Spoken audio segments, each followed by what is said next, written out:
RSS അഖില ഭാരതീയ പ്രതിനിധി സഭയ്ക്ക് ഇന്ന് പരിസമാപ്തിയാകും. ശതാബ്ദി പൂർത്തീകരിക്കുന്ന വർഷത്തിലെ പ്രവർത്തനങ്ങൾക്ക് പ്രതിനിധി സഭ അന്തിമ രൂപം നൽകി. ബൈഠക്കിന്റെ വിശദാംശങ്ങൾ സർക്കാര്യവാഹ ദത്താത്രേയ ഹൊസ്ബളെ മാധ്യമങ്ങളുമായി പങ്കുവയ്ക്കും. വിശദാംശങ്ങളുമായി ഗൗതം അനന്തനാരായണൻ ചേരുന്നു. ഗൗതം, വിവരങ്ങൾ.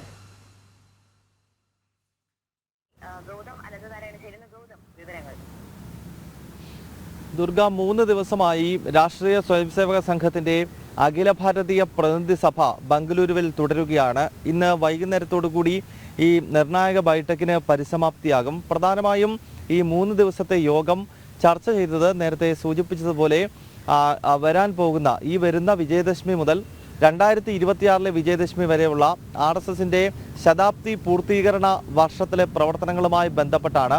ആ പ്രവർത്തനങ്ങൾക്ക് ഒരു അന്തിമ രൂപം നൽകുക എന്നത് തന്നെയാണ് ഈ 3 ദിവസത്തെ ബൈഠക്കിന്റെ പ്രധാനപ്പെട്ട അജണ്ട എന്നുള്ളത്. എന്തായാലും ഇന്നിപ്പോൾ ഉച്ചയ്ക്ക് 12:30-ക്ക് RSSന്റെ സർക്കാര്യവാഹ ദത്താത്രേയ ഹൊസബളെ തന്നെ മാധ്യമങ്ങളെ കാണും.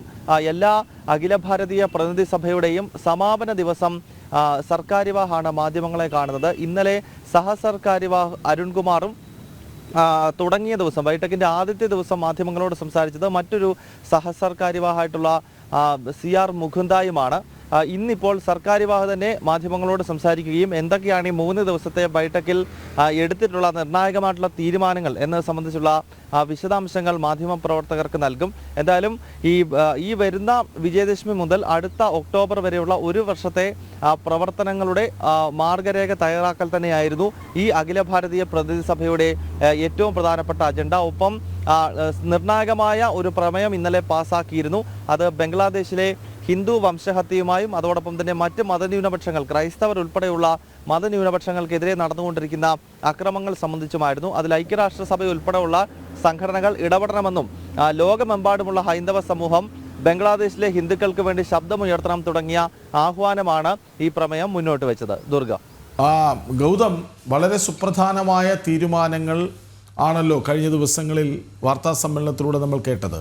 ഈ സംഘടനയുടെ ശക്തി വർദ്ധിപ്പിക്കുന്ന പദ്ധതികൾ അതുകൂടി കൃത്യമായി അവതരിപ്പിക്കപ്പെടുകയുണ്ടായി.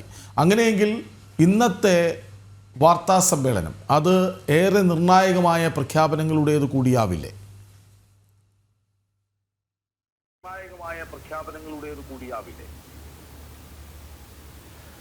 കൃഷ്ണരാജ്, മനസ്സിലാക്കാൻ കഴിയുന്നത് ഇന്നത്തെ വാർത്താ സമ്മേളനത്തിൽ സർക്കാര്യവാഹ ദത്താത്രേയ ഹൊസബളെ ഈ ശതാബ്ദിയുമായി ബന്ധപ്പെട്ടുള്ള പ്രവർത്തനങ്ങളാകും പ്രധാനമായും വിശദീകരിക്കുന്നത്. കാരണം ഈ 3 ദിവസത്തെ ബൈഠക്കിൽ ആദ്യത്തെ 2 ദിവസത്തെ വാർത്താ സമ്മേളനങ്ങളിൽ സഹസർക്കാര്യവാഹമാർ നടത്തിയ പ്രതികരണങ്ങൾ, ഒന്ന് ഈ ഇന്നലെ അവതരിപ്പിച്ച പ്രമേയവുമായി ബന്ധപ്പെട്ടും ആദ്യത്തെ വാർത്താ സമ്മേളനം ഈ 3 ദിവസത്തെ ബൈഠക്കിന്റെ സ്വഭാവം എന്താകുമെന്നത് സംബന്ധിച്ചായിരുന്നു. അതിനാൽ ഇന്ന് സർക്കാര്യവാഹ ദത്താത്രേയ ഹൊസബളെ സംസാരിക്കുമ്പോൾ ഒരുപക്ഷേ ഈ ബൈഠക്കിൽ എടുത്തിട്ടുള്ള പ്രധാനപ്പെട്ട തീരുമാനങ്ങൾ, അതായത് ശതാബ്ദി പൂർത്തീകരണ വർഷത്തിൽ ഏതൊക്കെ രീതിയിലുള്ള പ്രവർത്തനങ്ങളാണ് നടത്തേണ്ടത്, നേരത്തെ തന്നെ അതിൻ്റെ സൂചനകൾ സംഘം നൽകിയിട്ടുണ്ട്. കാരണം പഞ്ചപരിവർത്തനം എന്ന ആശയം മുന്നോട്ട് വെച്ചുകൊണ്ട് സമൂഹത്തിനിടയിൽ കൂടുതൽ ഇറങ്ങിച്ചെന്നുള്ള പ്രവർത്തനങ്ങളുണ്ട്.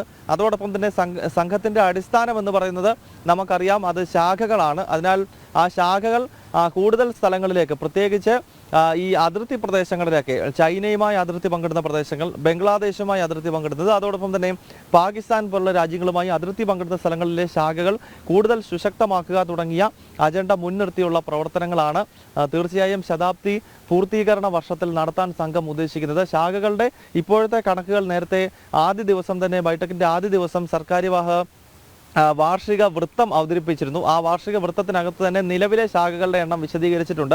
1.5 ലക്ഷത്തിനടുത്ത് ശാഖകൾ ഇന്നിപ്പോൾ രാജ്യത്ത് നടക്കുന്നു. മാത്രമല്ല നിത്യശാഖകളുടെ എണ്ണം കഴിഞ്ഞ ഒരു വർഷത്തിനിടയിൽ മാത്രം 10,012 നിത്യശാഖകൾ കൂടിയിരിക്കുകയാണ്. കാരണം RSSന്റെ ഏറ്റവും പ്രധാനപ്പെട്ട ശക്തി എന്ന് പറയുന്നത്, അല്ലെങ്കിൽ ലോകത്തിലെ തന്നെ ഏറ്റവും വലിയ സാംസ്കാരിക സംഘടനയായി വളരെ പെട്ടെന്ന് ആളുകളെ സംഘടിപ്പിക്കുവാനും ദുരന്ത മേഖലകളിലേക്കൊക്കെ ഇറങ്ങിച്ചെന്ന് വളരെ സംഘടിതമായി പ്രവർത്തനങ്ങൾ വേഗത്തിൽ നടത്താനും ഒക്കെ RSSന് കഴിയുന്നതിൻ്റെ അടിസ്ഥാന കാരണം അതിൻ്റെ ശാഖകളാണ്. കാരണം എല്ലാ ദിവസവും സ്വയം സേവകർ 1 മണിക്കൂർ സമയം ചെലവഴിക്കുന്നു.